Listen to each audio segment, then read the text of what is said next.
Saudara, pemerintah Aceh, Dinas Pendidikan Dayah meluncurkan logo dan maskot Musabaqah Qiraah Kutub Aceh di Kota Banda Aceh. Logo dan maskot diharapkan dapat menjadi simbol yang mampu menyemarakan MQK tingkat Provinsi Aceh tahun 2019.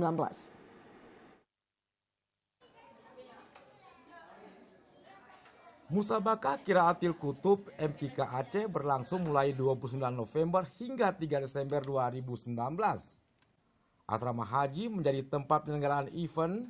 Tujuannya agar calon ulama Aceh di masa depan banyak menguasai khasanah keilmuan Islam yang termaktub dalam Kitab Kuning.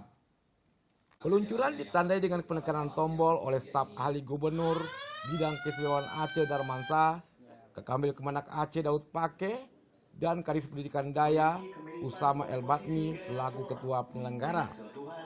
Untuk logo MQK terbentuk dari simetris bunga dan rempah khas Aceh.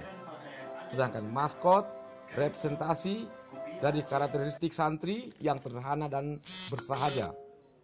PLT Gubernur Aceh diwakili staf ahli Darmansa menyambut baik diluncurkannya logo dan maskot MQK Aceh yang pertama. Diharapkan pelaksanaannya berjalan lancar dalam suasana kondusif.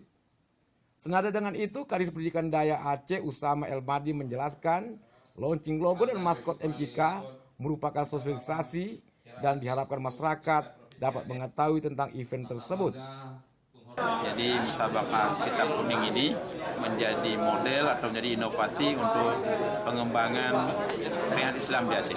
Kita berharap dengan launching ini, kabupaten kota, dayah-dayah, para santri juga melakukan persiapan agar Musabaqah Qiraatil Kutub ini sukses terlaksana.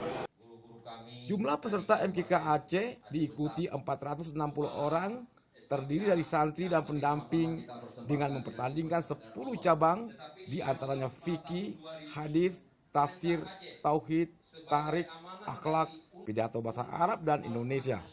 Tim Liputan TVRI melaporkan.